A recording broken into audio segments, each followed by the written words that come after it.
Hello, everyone. My name is Victoria Popukin, and we have today a webinar about Tallinn University's School of Educational Sciences microdegree program called Educational Innovation and Leadership. This year, we will have a second time of this microdegree program, and today's webinar is about letting you know what this microdegree is about, who are accepted to participate there, and how the applying is happening. So also I want to thank you for registering to this webinar, and we are really glad that you have arrived here. And so first of all, let me introduce the structure of this webinar. We have a short introductions of the lecturers here. We introduce you to the goals of this program and this webinar. Then we go through some content-related topics to explain the background of this program. We go through practical aspects of the microdegree. Siriaka is sharing with you the experience as an alumni of the microdegree program. And at the end of the webinar, there is time for questions and answers from the participants.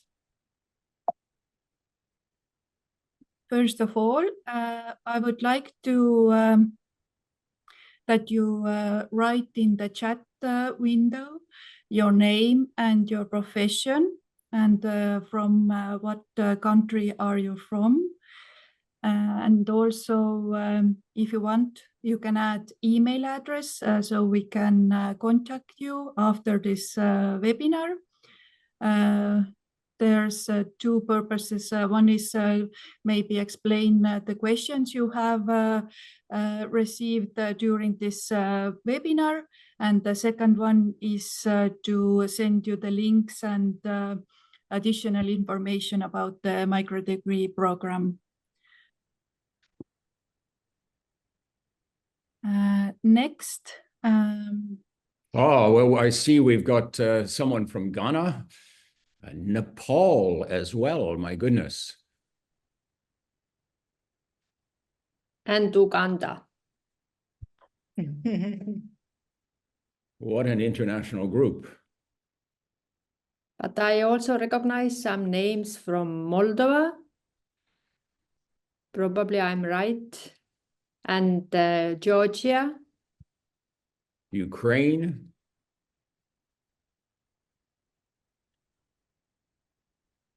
Yeah, welcome, Diana. You are from Kutaisi. Armenia, Yerevan. I'm going there tomorrow.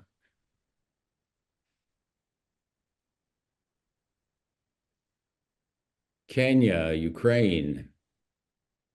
Kenya.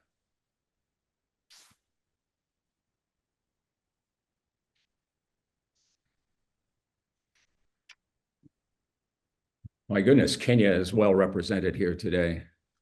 North Macedonia. Probably this is Siriaka's and Alice's work. Thank you to the both of you.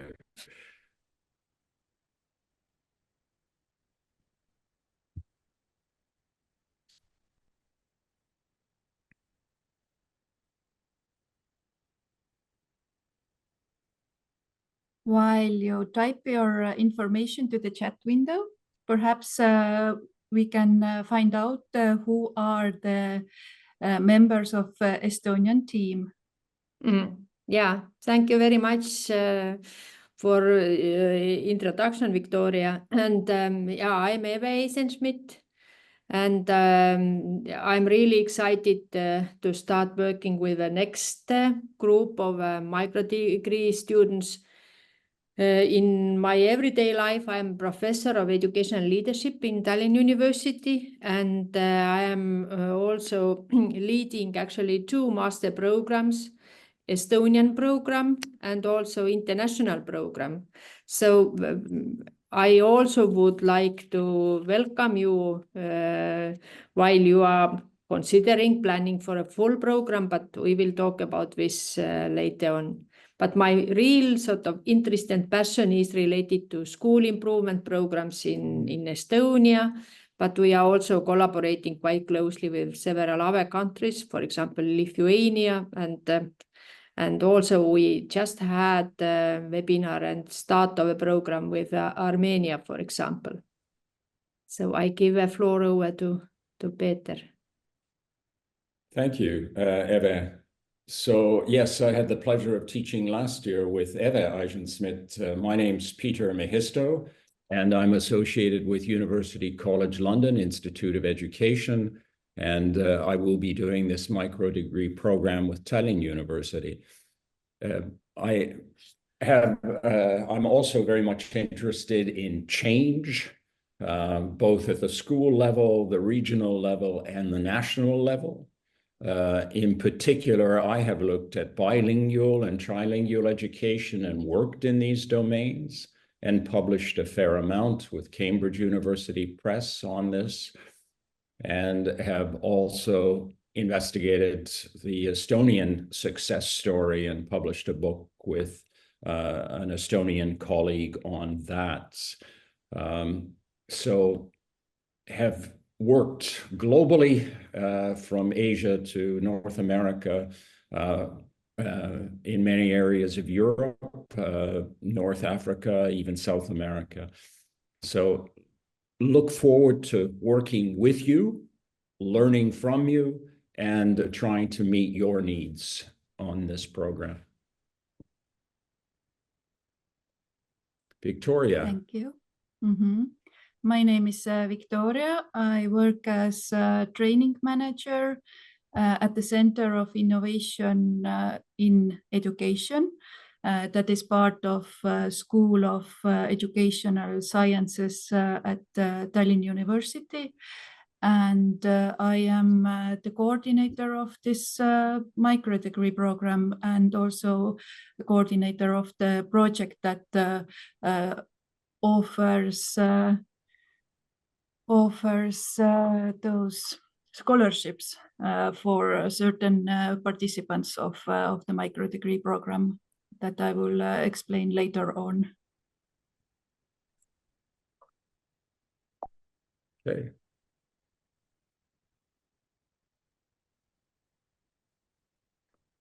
So what are the goals of this meeting? To answer the question, why Estonia? A few key ideas behind Estonia's education success story is something we'll try to share today. But the last time anyone asked me this question, I had to write a book about it. And I think Eve has been writing profusely on this subject as well. So we'll try and share some points. Yeah. And I just want to add that as you are planning to apply for a program, maybe it's very good that you already get some understanding. Is it really like a good idea? Are you really interested in that? So therefore, some points to think about. So we'll also introduce the course and how to apply for the course, and talk about scholarships. And give you an opportunity to ask questions. But let's first start with a key idea. One of the key ideas that we believe is important in the Estonian success story is that controls have been loosened to some extent, in the sense of it's not the government's trying to look over everybody's shoulder for all the time, but that has been done by tightening connections making sure teachers are working together, local government and schools are working together, the ministry is working with schools, universities are working with schools, creating lots of opportunities for connections, because people in education tend to be professionals after all. I think we need to trust them. I think Estonia does, but creates an environment where people cannot just shut the door by themselves and operate by themselves, but are really very much encouraged to talk and to cooperate. And of course, it's not good enough just to have people always cooperating, but all of us need to try to constantly upskill. And so one of the parts of the success story here in this country is that a lot of energy has been put into professionalization. Helping everyone, all stakeholders in the system become more professional. So why are we doing it? Well, at the core, we're trying to build learner autonomy. We're trying to make sure that, we're trying to make absolutely certain that learners are building their own capacity to self-direct their learning, to become autonomous learners, lifelong learners. And that's only possible if we give teachers a certain amount of autonomy.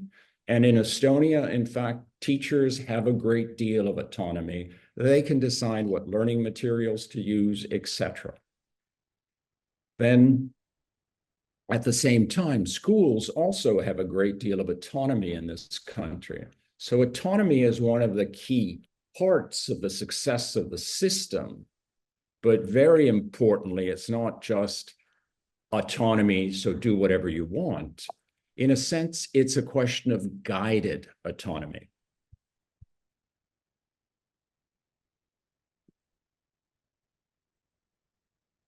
So there is state direction and public accountability. And that is part of this guided autonomy. So Eva, yeah, some thank of you the very much. pieces of this. Yes, thank you very much for this whole picture. And I would continue with a very often asked question when we have visitors from different countries. And the question is that how actually schools manage with this kind of broad autonomy, and do they know what to do and how actually government or state is helping to navigate in this very autonomous system. And first, we have national framework curriculum. Curriculum is like an agreement among different stakeholders, but this is important in our educational system.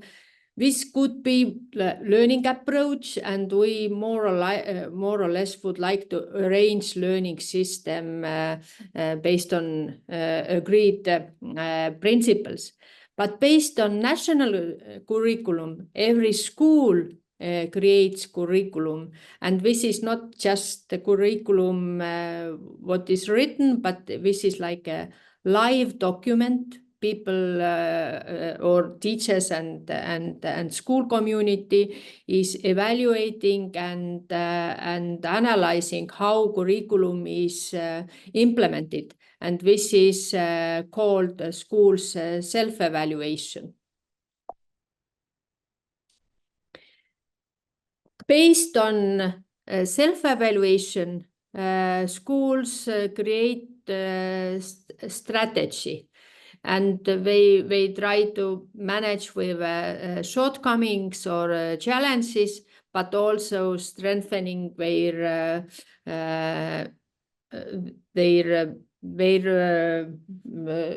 elements which are already demonstrating some kind of specialization or very important for their parents and students. But when schools are creating strategies and also trying to monitor their processes, it's very important that they have relevant data to do so. So therefore, also government offering databases and also collecting national level data that schools can trust and use in their self-evaluation. So this definitely requires quite high level professionalization, but also teachers understand what is important and what they can do in their classroom or in their schools, but also from leaders' side, that they understand how learning process is happening and what kind of aspect in that process requires special attention and improvement. One of the things that I feel is really important with what Eva mentioned in reference to the data is that the data is packaged in a very user-friendly way. So one gets a picture very quickly of what are some of the needs in a given school, or even nationally for the government itself. They work through the data in a manner that's really quite easy to use. And maybe an interesting point that, Eva, when you talked about school evaluation, Estonia doesn't inspect very many schools. It only inspects those schools where the data shows there's a real problem, and that's just a handful a year. This belief is that we need to trust people in the system, and if we tighten connections, have conversations going, schools will find the problems and deal with the problems. That said, there's no simple solution to educational renewal. It requires taking an ecosystemic approach. And by that, we mean students at the center of the system, that then those students are part of a microsystem. You could say that's the family and home. They're part of a mesosystem, which is the neighborhood and school. That is part of the exosystem, the community and mass media. And that's part of basically the cultural values and national legislation. And I would say globally, as Estonia cooperates internationally, that in a sense, macro system has gone global. It certainly has gone European. And I think it's important to point out that this is always taking place inside a chronosystem across a timeline. Curriculum is not something you change in a moment. All of these elements are in play with each other and need to be taken into account. And it takes time to reform a system. So we have many ways in which we listen to the home. We listen to parents and we try to take that into account. And at every level of this ecosystem, we try to create connections that ensure that we have a healthy ecosystem moving forward.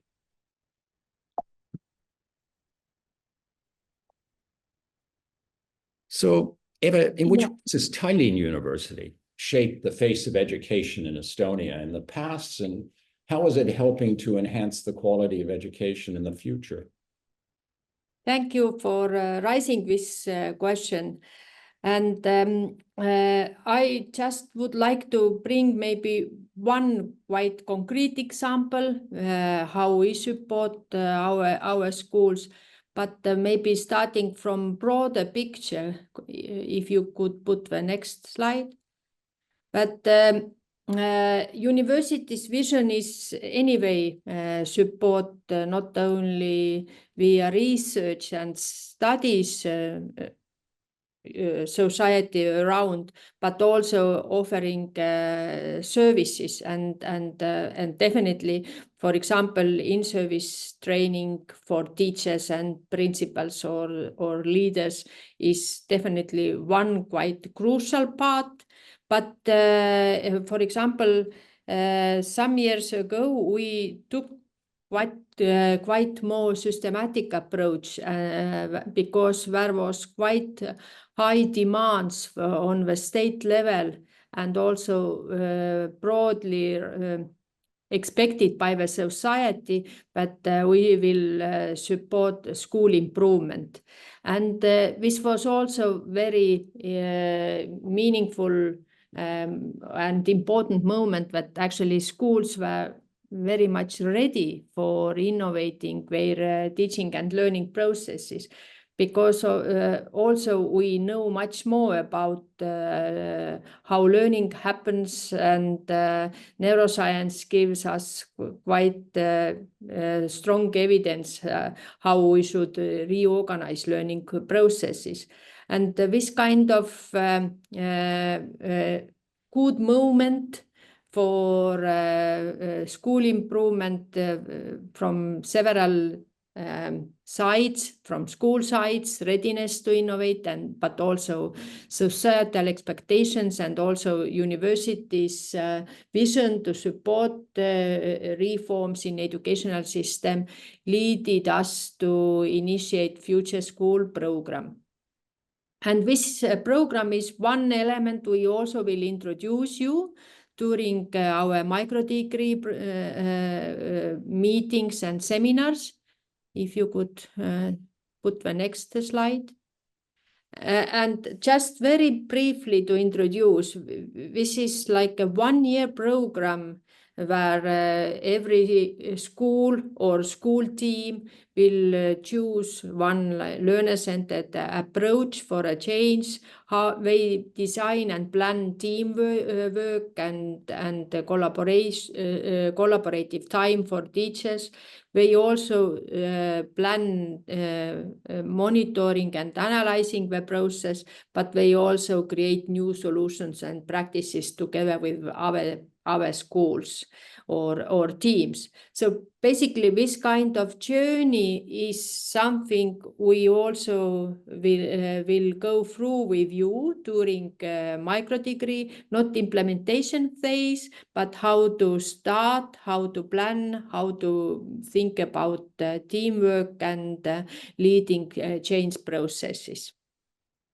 So, Eva, if we come back to this idea of school autonomy, I see reflected in this slide of yours the fact that the school itself is deciding on what the change is that it wants to make.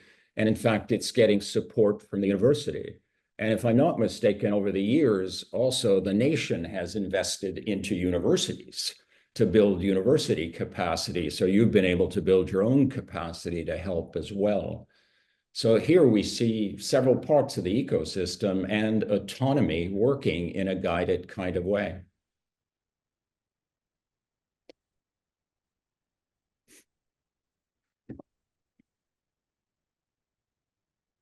But what about Victoria? Yeah.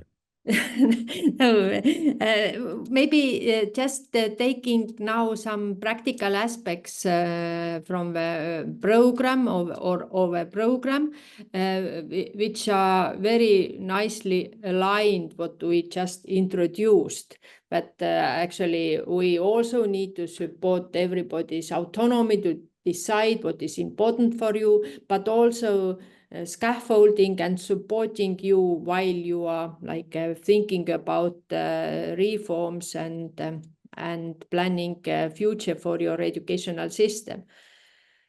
So basically, as already slightly introduced, we definitely will explore core principles that are drivers of educational reforms, considering your country context. So we are talking about core principles which are important for any reforms or changes.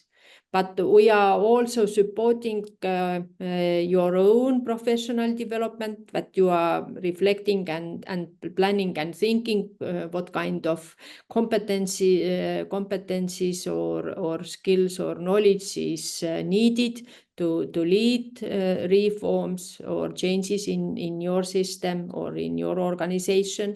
And finally, I always like to say that it's very important that you have something tangible, something like a takeaway you can start implementing. So we guide you planning one development project which can be implemented in your context. So basic principles, then your own needs, and finally the project you can implement in your context. So what are the key goals of the program? First of all, to try to understand high impact influences on student learning. What are those most powerful influences on student learning? And then to identify ways the ways that education systems can take these into account.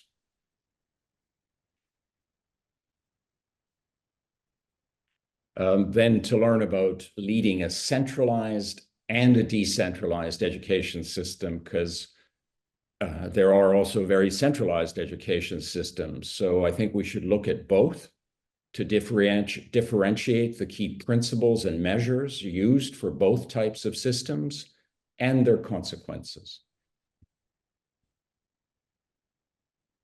And to understand the characteristics of successful and largely unsuccessful education reform initiatives in different contexts.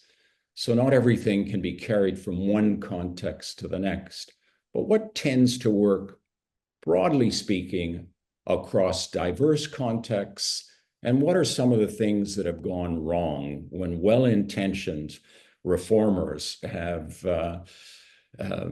found themselves in difficulty and have put education systems in difficulty. So we'll look at some of those pitfalls as well.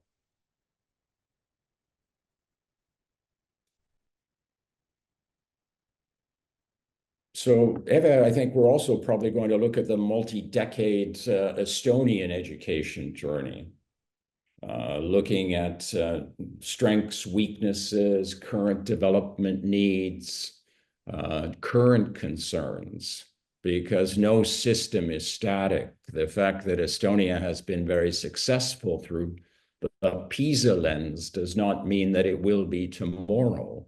What is Estonia doing to remain successful? Yeah, I'm wondering that how far we are going back, but probably we start when we started reorganizing our educational system from 90s. Because I was, for example, primary school teacher on that time, and I really experienced myself when we reorganized and reconceptualized our national curriculum and also school governance, for example. And I was working in the ministry at that time and had a view of just what a challenge it was from the ministry's perspective to try and guide, support, lead change. It took a lot of time for everyone to sort it out. Mm. Yes, and this last point you see on the screen, that to develop result and evidence-based educational development planning or plan is highly relevant at the moment, because as I mentioned earlier, that all our schools need to create development plans, but even furthermore, that they really need to monitor and understand how successfully they have done it. So this is really crucial and quite challenging actually for schools. But we will try with you. And in fact, it was a challenge for Estonian ministries to take this on board as a way of planning strategically. Mm-hmm. Actually, this is very good what you mentioned now, that I, for example, have brought quite many examples emphasizing school level, but we can also look at university level initiatives and changes or reforms, but also state level. So actually, we also would like to support your work, and it doesn't matter on on which level of in educational system you are actually acting or working. Yeah. So, and then to use self-assessment to support your own development and to plan for your own professional development. We're going to try and support you in doing that, get you to reflect a little bit on your own needs. And I would like to say we're really planning to create a safe learning environment, because none of us knows it all. None of us are perfect. All of us have development needs.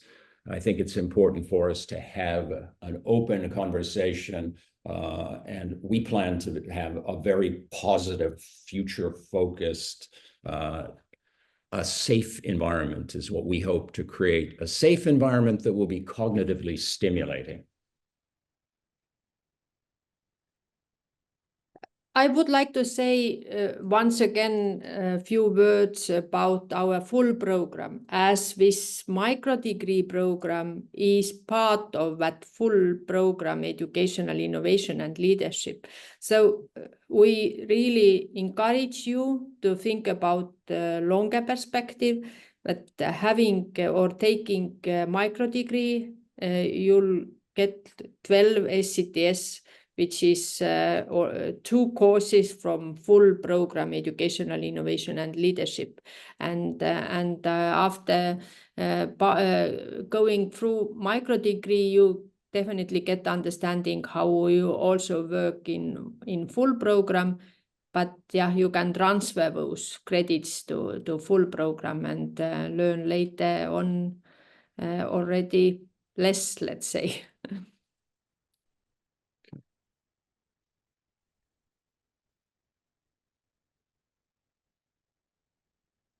So for whom is this program intended? The program's designed for working professionals at any level in the education system. That would be from a school, but right up to the national and local government officials, university, academic and non-academic staff, representatives of non-governmental organizations. We had some from Georgia last year, for instance, people who are working to do exciting things in education. Teacher educators, school leaders, teachers, and other representatives of general education. So it's a broad church, as one would say in English, or a broad mix. And maybe Cyriaca can speak to this, but I found last year that having people from the teachers working in the classroom to national officials to university people to having NGO representatives, that wide mix, in a sense, began to represent many of the stakeholders that would be part of an education ecosystem. And I think everybody learned from everybody, whether it was a teacher learning from a university professor, or a university professor learning from a teacher, or a government official from an NGO representative. So a very mixed group, and I think that would make an exciting, rich learning environment, or help contribute to it.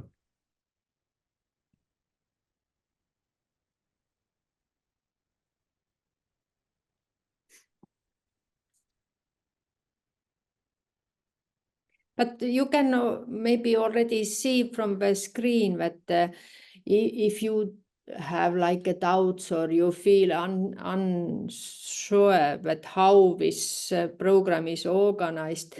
So my first recommendation is that attendance is the key for your success. But if you already in our sort of audience, for example, via Zoom or physically, definitely you will feel already quite well guided and supported. So this is definitely first step in your journey.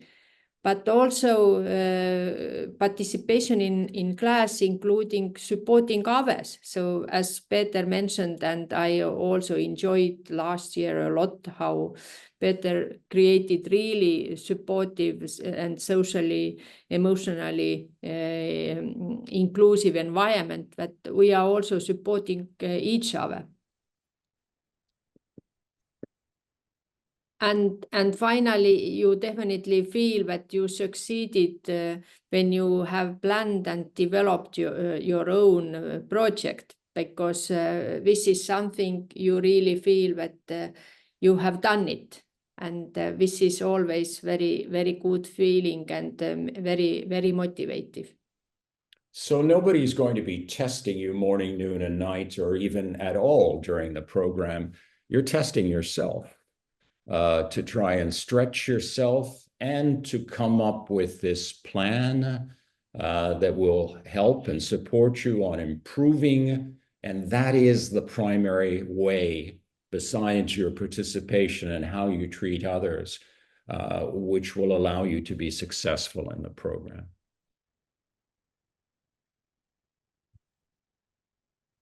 So a little bit of information how to apply in this great program.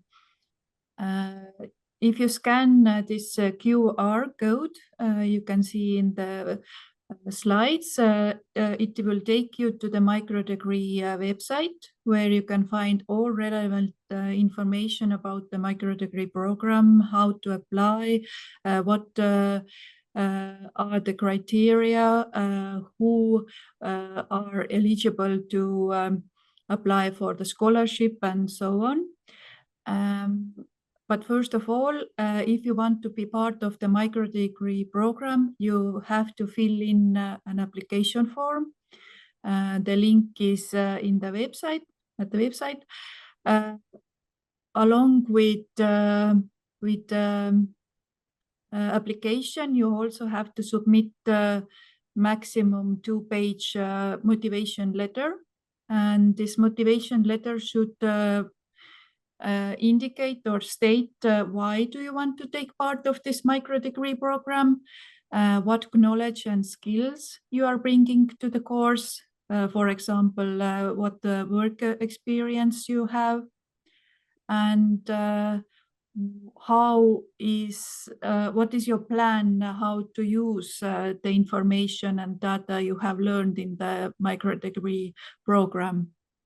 As you can see, the deadline for applications is 13th of December this year, but we strongly encourage you to apply sooner. Don't leave it to the last minute. It's easier for us also to review the application in that way. And Victoria, just in case someone doesn't, someone's phone doesn't work with this QR code, will you also send the link in the chat? Yes, I will send it at the end of the presentation, a little bit later. You can also use this direct link. And also a little bit how we are evaluating the covering letters. We are looking for the 5 criteria. The purpose, is there a clearly stated goal for you to participate in the program? We also look for the experience. What kind of experience, work experience and skills you have, and how they are aligned with the Microdegree program. We also look for the potential influence. Is there a clear vision how you are planning to use the information that you have learned in the program? And also we evaluate your English capacity level, how the motivational letter has been written. Is it clear, understandable? Is it critically presented. And we also have the fifth criteria that gives you extra point for if you are planning to study in Tallinn University's master level. More precisely, studying in our educational innovation and leadership course program. Exactly. And we also have some scholarships. Those are for the citizens of Armenia, Botswana, Georgia, Kenya, Moldova, Namibia, and Uganda. So we can cover the tuition fee for 21 participants. And we can also contribute to the payment of living expenses and traveling costs. Those scholarships are provided by the ESTEV, that is Estonian Center for International Development. Only those countries that have been written here are eligible for the scholarships, no other countries during this year. Okay. And a little bit about the key dates. As I said, the deadline of the application is 13th of December. Within 1 week, we give you feedback. You get acceptance or non-acceptance letters from us on 20th of December, the latest. The first online session is on 22nd of January. The second session is a week later, 29th of January. There's also have written here the times of the online sessions. And then at the end of March and beginning of April, we wait you in Tallinn to have on-site study sessions in Tallinn University. And we also have a couple of study visits to schools to have the opportunity for you to see how the things are really done. And then we were able to, if I may interrupt, sorry, Victoria, we did also try to cater to the extent it was possible to some people's special interests. So whereas we did put in school visits, there were also a few side visits for a few people who had particular interests in some aspect of education. Exactly, because the microdegree is a little bit like a tailored program where the experiences and the needs of the participants are taken into account. So the last session is also in online. That will be 10th to 12th June. So the 12th June is the graduation and finalization of the microdegree program. Mm-hmm. Yeah, so that's on 3 days. Is it 10, 11, and 12? Exactly. So now the alumni experience. As Eva said at the start, we're really excited to have Dr. Siriaka Chititonga join us and give us the alumna's view. So Siriaka, the floor is yours.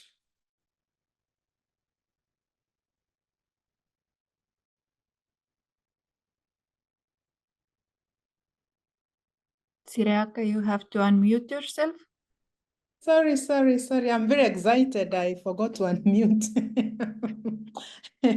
Good afternoon, good morning. I don't know from where you're coming from. Yes, I'm Siriaka Gitonga, a graduate of the first cohort of this microdegree program at Tallinn.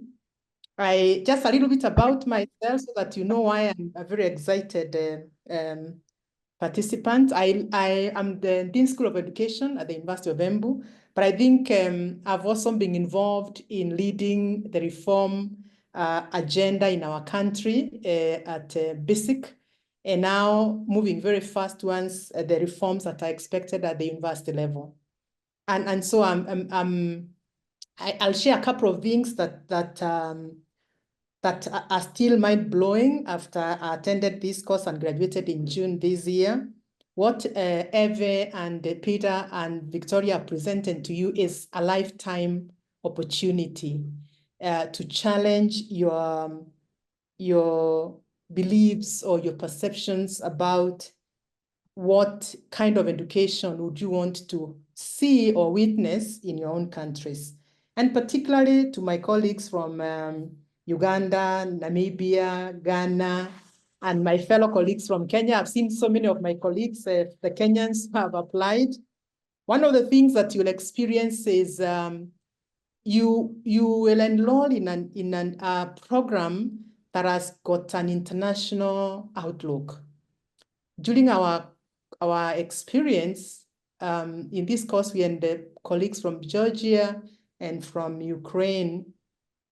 And it surprised me that the challenges on the issues that we are struggling with in Africa are actually the same in other parts of the world. So the fact that you will be interacting with colleagues from different parts of the world is something that is going to help you mirror where you are as an educator, whether you're in an institution, whether you're in a private sector, and begin asking yourself, what can you do to bring a change?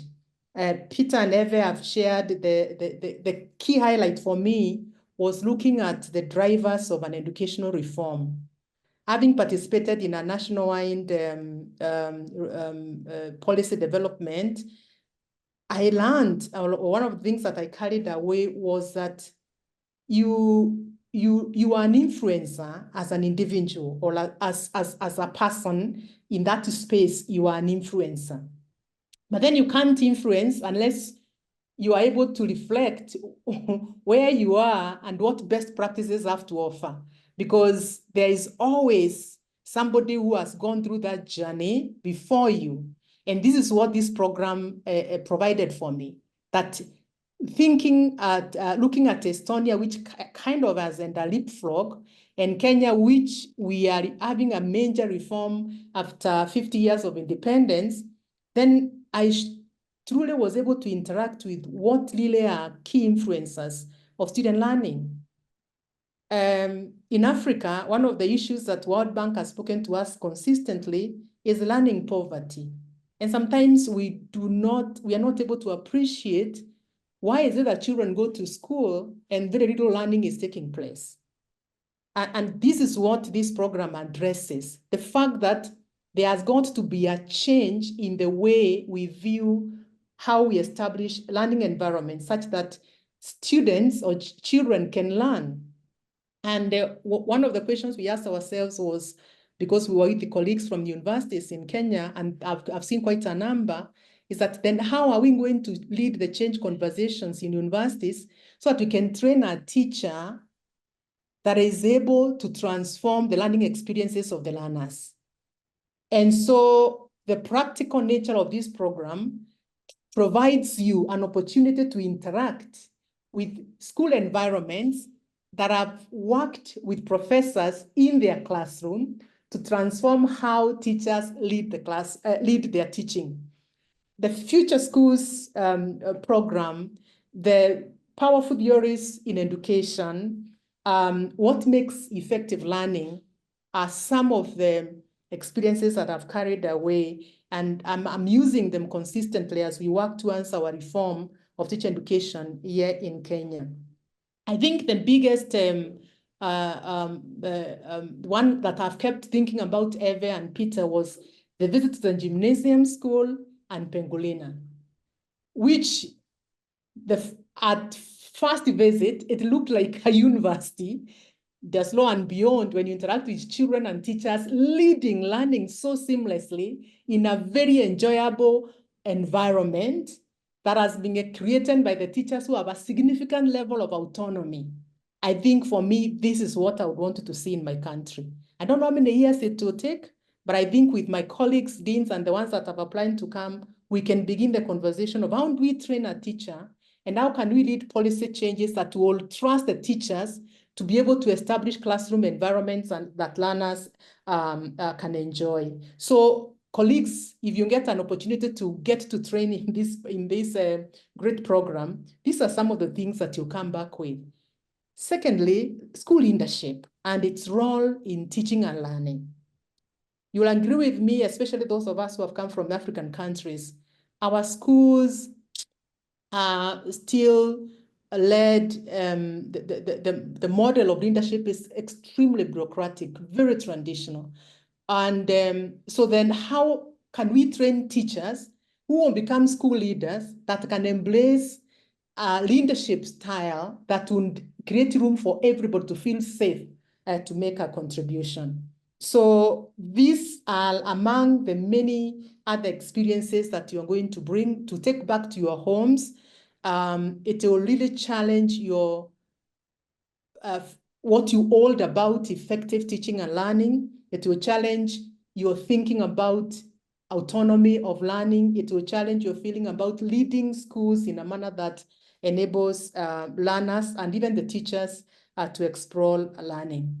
But I think I cannot stop without saying that one of the things that will also you'll carry away is the hospitality that is a characteristic of Estonians.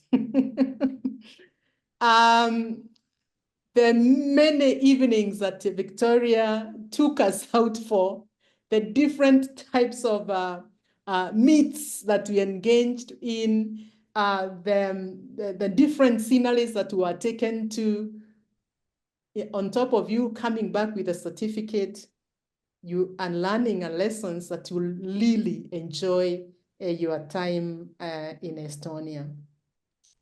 I can only imagine what you are going to experience. I know one of the participants in the chat has asked Professor Eve and Peter, what can we do to come and complete the degree program? And that's what I'm asking myself. What can I do to be able to come and get the other credits? Because I can imagine as I lead the national conversations on innovative approaches to leading teacher education, I can only imagine what else is in the other parts of the program.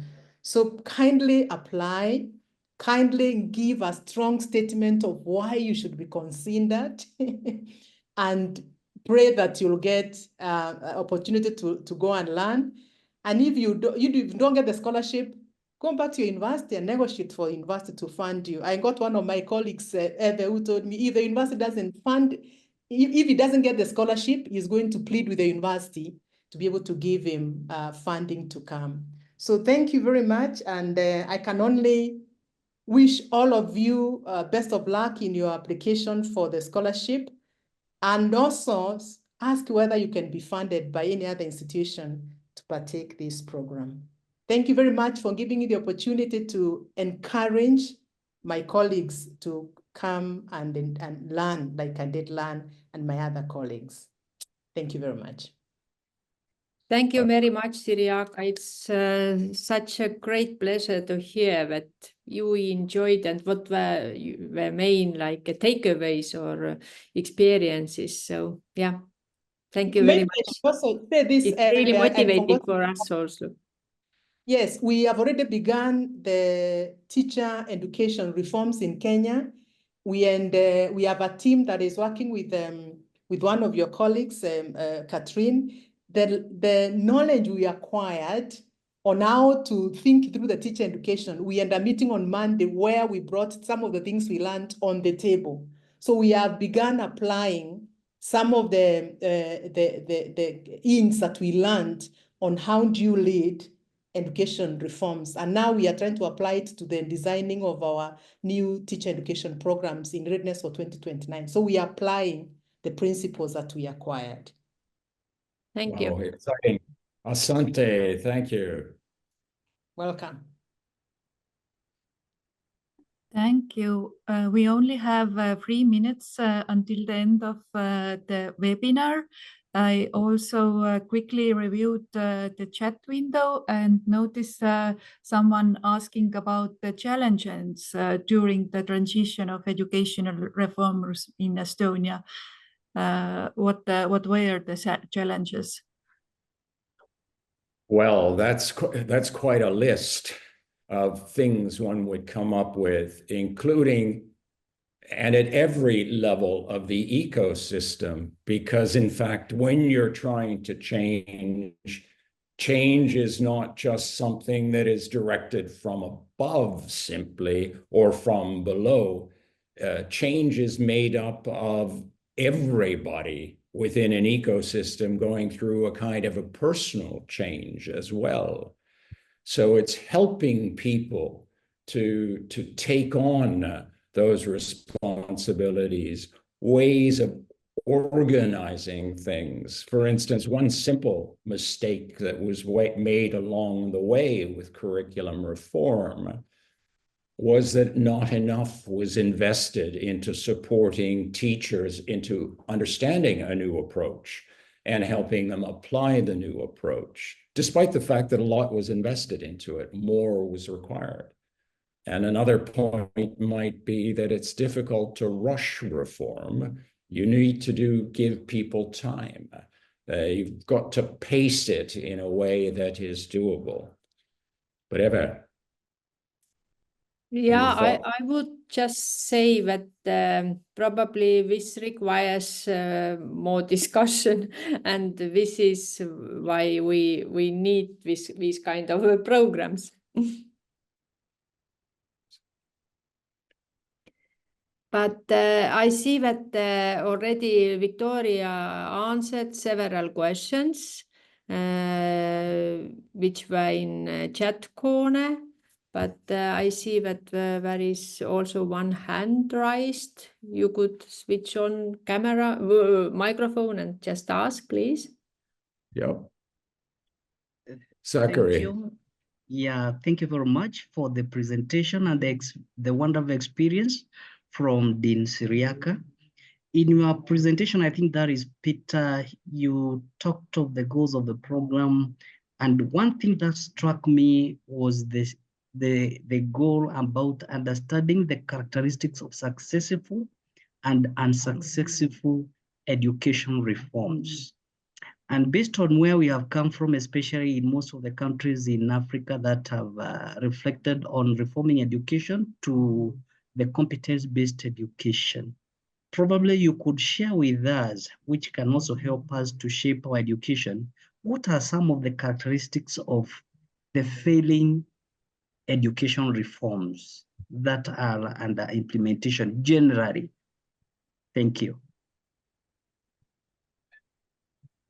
Once again, it would be a much longer conversation, but some key things that come to mind is trying to not taking time for stakeholder consultations, to go big immediately, to set something up, a plan, and just to go on, in a sense, like a bulldozer with it. One needs to include stakeholders, listen to stakeholders, show respect for teachers, to ensure that the change is understood, that people buy into the change, because you can come up with a fantastic plan, but if people don't understand the plan, if people don't understand the curriculum, the new approaches, then it's hoping for a lot for something to go through and be highly successful. So some of the big mistakes that have been made is when they've been too directed from above and tried to rush and ram things through. But the answer is really going to be a really long one. And I think maybe one other point I would make is that quite often, change can be highly politicized and not necessarily evidence-based. And for people to make change based on assumptions Well, we all know that. No, we all don't know that. We need to go to the evidence and ensure that what we're planning is evidence-based, and that we have a reason that our decision-making is sound. But sound decision-making, even when it's evidence-based, has to always include your stakeholders. Well, that's a very short and very limited answer to your question.